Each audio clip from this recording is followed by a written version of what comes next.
السلام علیکم. ابھی بس کچھ ہی دنوں کی بات ہے کہ پاکستان کی امپورٹڈ حکومت کے امپورٹڈ فائنانس منسٹر نے ایک بجٹ پیش کیا. یہی کہیے کہ ایک امپورٹڈ پارلیمان کے سامنے، اور اس میں بڑی ان کو تالیاں میں جی خراج تحسین حاصل ہوا. لوگوں نے بڑی ڈیسکیں شیس کے اندر بجائیں، لیکن کچھ گھنٹوں میں دن بھر کے اندر ہی بلومبرگ نے یہ رپورٹ کیا کہ آئی ایم ایف نے آلریڈی اس بجٹ کو جو ہے اس کی تہس نہس نکال دی ہے، اور انہوں نے کہا ہے کہ یہ پاکستان کا جو یہ بجٹ ہوا ہے یہ بالکل جو ہے وہ ریئلسٹک نہیں ہے، یہ اس قابل نہیں ہے کہ اس کو ایکسیپٹ کیا جائے. اچھا جی، تو یہ جب بجٹ ہوا ہے تو اس کے ساتھ ہی جو ہے وہ بہت ہی اچھا ہے ہماری پی ٹی آئی کی لیڈرشپ کی طرف سے، اور ہمارے جو بہت ہی زیادہ تجربہ کار لوگ ہیں جن کا کام ہے کہ وہ واقعی حکومت کو چلائیں، حکومت کو سمجھیں. تو یہ جو اتنی تجربہ کار حکومت تھی، ان کے بجٹ کے بارے میں ہماری لیڈرشپ نے پی ٹی آئی کی کچھ بات چیت کی. شاہ محمود قریشی صاحب نے اس ویبنار کی افتتاح کی. اس میں اوپننگ شروعاتی کلمات ادا کیے اور ان سے بات چیت ہوئی. اس کے علاوہ ثاقب شرانی صاحب تھے، حماد اظہر صاحب، سلیم رضا صاحب تھے جنہوں نے ہماری جو ڈیٹ ہے، جو قرضہ ہے، اس کے بارے میں بات کی. ڈاکٹر زبیر، ڈاکٹر ثانیہ نشتر جنہوں نے جو سوشل سیکٹر ہے اس کے بارے میں، احساس پروگرام کے بارے میں بات کی. ہمایوں اختر صاحب نے بات کی جو ہماری انڈسٹری ہے اس کے بارے میں، جو ہماری درآمدات اور برآمدات ہیں ان کے بارے میں. جاوید حسن صاحب نے جو چارٹر آف اکانومی کی جو ہے وہ دھجیاں اڑا دی. وہ بہت مجھے مزہ آیا اس میں، کیونکہ انہوں نے اتنے اس کو مزے سے اس کو بتایا کہ کس طرح سے یہ جو ایلیٹ لوگ ہیں انہوں نے کمرے میں بیٹھ کے جو ہے وہ چارٹر آف اکانومی بغیر عوام کے ساتھ کوئی ڈسکس کیے ہوئے، بغیر ان کی کسی رائے کے، بغیر ان کے اس کے جو ہے وہ ایک چارٹر آف اکانومی جو ہے وہ بنانے کی کوشش کی، جو انہوں نے پولیٹکس سے، سیاست سے الگ بنانے کی کوشش کی، جو ایک ڈیموکریٹک حکومت ہے جو اس طرح سے نہیں چل سکتی. علی خضر صاحب نے آئی ایم ایف کے بارے میں بڑی امپورٹنٹ باتیں بتائیں، اور پھر ہمیشہ کی طرح تیمور جگڑا صاحب نے جو ہے وہ جو ہماری صوبائی بجٹس ہیں ان کے بارے میں، پینشن جو اسکیمز ہیں ان کے بارے میں جو ہے وہ ایک عام انسان کی طرح، عام لوگوں کی طرح، میری اور آپ کی طرح سے جس طرح سے بات چیت ہوتی ہے، جو ہم سمجھے. جیسے مجھے تو نہیں سمجھ میں آتی ہے کہ یہ سب اکنامکس کی اور فائنانس کی بہت جو اندر کی جو ڈیٹیل والی باتیں ہوتی ہیں، لیکن انہوں نے ہم کو بہت اچھی طرح سے سمجھائی کہ حکومت میں کس طرح سے ہوتا ہے. اور پھر آخر میں خان صاحب آئے، انہوں نے احترامی کلمات تو جو ادا کیے وہ ادا کیے، لیکن ان کے ساتھ انہوں نے جس طرح سے ایک اسٹیٹس مین ہوتا ہے کہ وہ خالی جو ہے وہ سرکسیں نہیں کرتا پھرتا ہے کہ وہ جا کے بیڈمنٹن کھیل رہا ہے اور کیرم کھیل رہا ہے اور ذرا عدالت میں بلا لو تو کمر پکڑ کے کھڑا ہو گیا. نہیں، وہ انہوں نے ایک اسٹیٹس مین کی طرح بہت ہی شائستہ طریقے سے انہوں نے ایک آگے جانے کا روڈ میپ، کہ آگے کہ جو تباہی ہو گئی ہے وہ ہو گئی ہے، وہ اب ہم نے آگے جا کے کیا کرنا ہے. اور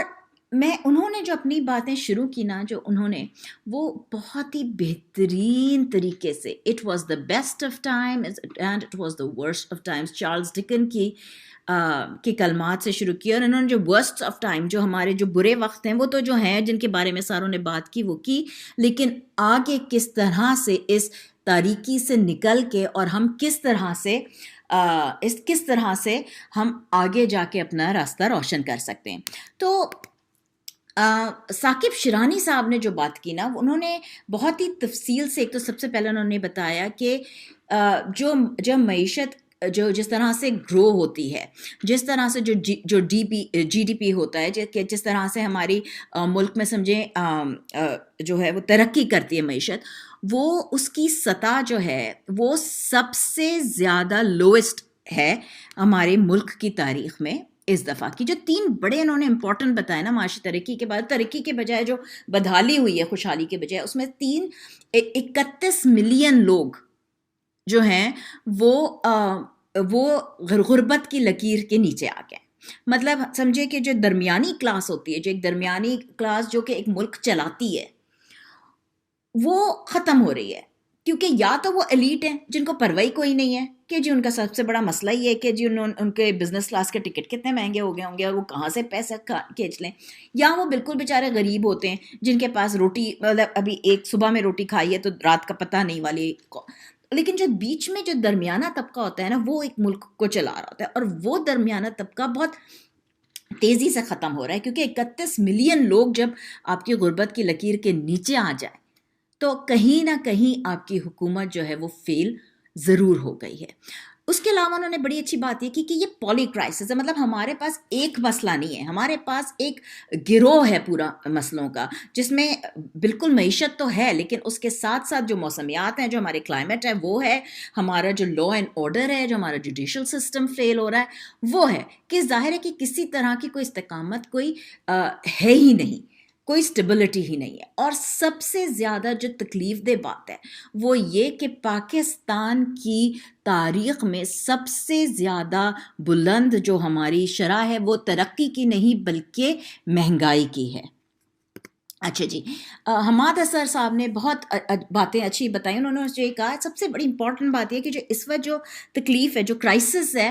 وہ کوئی یہ نہیں کہ بڑا کوئی بہت بڑا نیچرل ڈیزاسٹر آ گیا. ہاں ٹھیک ہے جی، بالکل فلڈز بھی ہوئے تھے، بہت کچھ تھا، لیکن جو ہم تکلیف میں ہیں اس وقت نا وہ مین میڈ ہے. اس لیے کیونکہ یہ جو اچھی خاصی ایک چلتی ہوئی حکومت تھی جنہوں نے کموڈٹی سپر سائیکل کے درمیان بھی ایک گلوبل ریسیشن کے بیچ میں بھی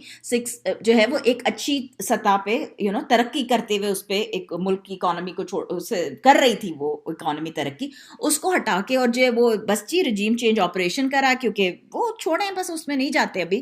لیکن یہ جو حکومت آئی ہے انہوں نے کبھی کوئی سیریسلی کوئی فیصلہ کیا ہی نہیں ہے. ہوا میں تیر ضرور چلائے ہیں، بڑی بڑی باتیں ضرور کی ہیں، لیکن آن پیپر کوئی سیریس فیصلہ نہیں ہوا ہے، جس کی وجہ سے جو ہے وہ جیسے موڈیز کی طرح کی جو ایجنسیز ہوتی ہیں جو ریٹ کرتی ہیں کسی بھی حکومت کی کارکردگی کو، انہوں نے 2 دفعہ پاکستان کو پچھلے 14 مہینوں میں 2 دفعہ ڈاؤن گریڈ کر دیا ہے.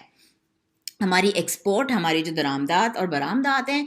اس میں کمی ہوئی ہے. ہمارے جو پاکستانی جو اوورسیز پاکستانی ہیں جو ملک میں ریمیٹنس کرتے ہیں، جو پیسے ڈالر اندر بھیجتے ہیں، وہ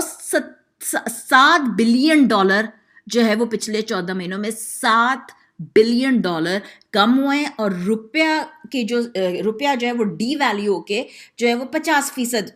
کی حد تک، مطلب آپ سوچیں نا کہ کہاں 150 کے قریب جو تھا، 180 کے قریب ڈالر تھا، روپے کا ڈالر تھا، اور کہاں 300 سے باتیں کر رہا ہے. اس کے علاوہ یہ کہ جو ہمارے دوست ممالک ہیں ان سے کوئی سپورٹ نہیں ہے. ایک بیچارہ چائنا ہے جو ہم کو سیدھا سیدھا یہ نہیں کہتے نہیں جی آگے لگیں، لیکن وہ کم سے کم وہ یہ کرتے ہیں کہ نہیں جی چلو یہ تھوڑا سا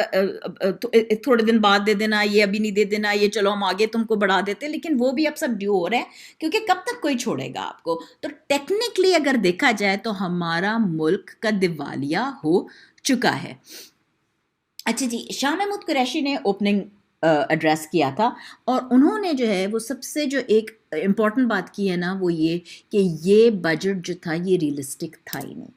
یہ کوئی فیری ٹیل تھی. یہ انہوں نے جو ہے وہ نمبرز فج کر کے، اسحاق ڈار کا جو کام ہے کہ وہ الٹی سیدھی باتیں کریں، ادھر کے نمبر ادھر لگائیں، اس کی ٹوپی اس کے سر، اس کی ٹوپی اس کے سر، اور جو ہے وہ ہم نے فلانے کو یہ ایمنسٹی دی اور فلانے کو یہ ریلیف دیا ہے. اور یہ والی جو ریلیفز ہیں یہ آئی ایم ایف کے پروگرام کے تحت ہیں ہی نہیں، اور اس لیے ان کو آئی ایم ایف کبھی قبول کر ہی نہیں سکتا. اور ظاہر ہے آئی ایم ایف کے پروگرام کے بغیر کہاں جائے گی حکومت، کدھر سے یہ مطلب کیا کرنا ہے ان کو، ٹھیک ہے نا.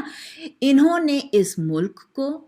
ایک بری طرح سے بینکرپٹ کر دیا ہے، دیوالیہ نکال دیا ہے. اور شاہ محمود قریشی صاحب نے یہ کہا کہ اسحاق ڈار جو ہیں وہ اکنامک ہٹ مین کے نام سے تاریخ میں پہلے بھی جانے جاتے تھے اور آج بھی جانے جائیں گے اور آئندہ بھی جانے جائیں گے، کیونکہ یہ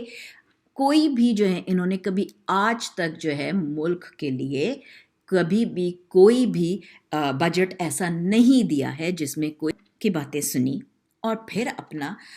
جو ہے وہ اینڈنگ میں ریمارکس دیے. لیکن انہیں سب سے پہلی تو بات یہ بتائی ہے کہ نواز لیگ نے آج تک تاریخ میں کبھی بھی کبھی بھی جو ہے نا انہوں نے کبھی ملک کو ہمیشہ ایک معاشی بحران میں ہی چھوڑا ہے. کبھی کوئی گولڈن ایج تو کوئی بڑی جو ہے نا وہ سنہری دور تو پاکستان کا انہوں نے چھوڑا نہیں ہے, چاہے وہ 1999 ہو چاہے 2018 ہو. انہوں نے جو ہے وہ ہمیشہ پاکستان کو ایک معاشی بحران میں ہی چھوڑا ہے.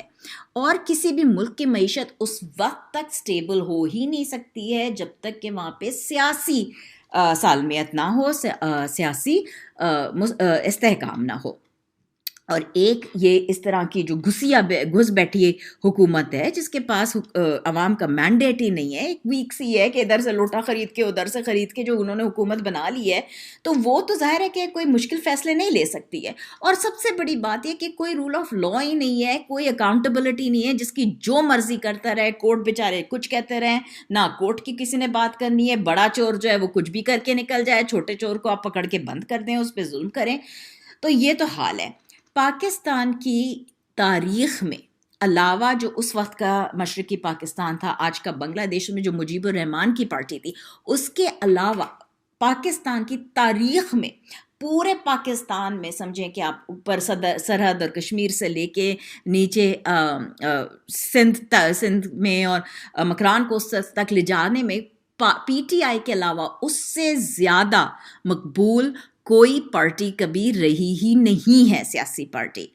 ہمارا ملک ایک ریزیلینٹ ملک ہے. ہمارا ملک بڑے بڑے بحرانوں سے ہماری قوم جو ہے وہ نکلنے کی صلاحیت رکھتی ہے, اگر ان کو اپنے حکومت پہ, اپنے پسند کیے ہوئے نمائندوں کے اوپر بھروسہ ہو. اور جو کہ اس حکومت میں تو کسی کو بھی نہیں ہے, مطلب نہ ملک کے اندر کسی کو بھروسہ ہے ان کے اوپر, نہ ملک کے باہر کسی کو ہے. اگر اپنے منشور میں کوئی پارٹی الیکشن سے پہلے اپنے فیوچر پلانز میں بتائے کہ ان کو کس طرح سے راستہ آگے لے جانا ہے, کیا مشکل فیصلے کرنے ہوں گے, اور لوگ اسی کی بنا پہ اس پارٹی کو ووٹ دے کر لے کر آئیں حکومت میں, تو اس وقت پھر یہ پارٹی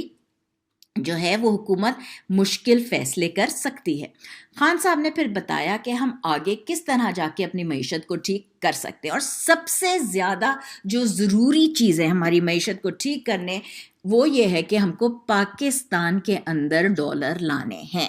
مطلب یہ کام تو ہماری موجودہ حکومت بہت بہترین طریقے سے کرتی ہے کہ ملک کے ڈالر باہر کس طرح بھیج دیے جائیں, لیکن اصل کام یہ ہے کہ ملک کے اندر ڈالرز آئے کس طرح ہیں. اور اس میں سب سے زیادہ جو ایک ضروری, جو سب سے زیادہ اہم کردار ادا کرتے ہیں وہ ہیں اوورسیز پاکستانی, بیرون ملک پاکستانی. ان سے کس طرح سے کہ وہ ریمیٹنسز لائیں, وہ اپنے عزیز و قارب کو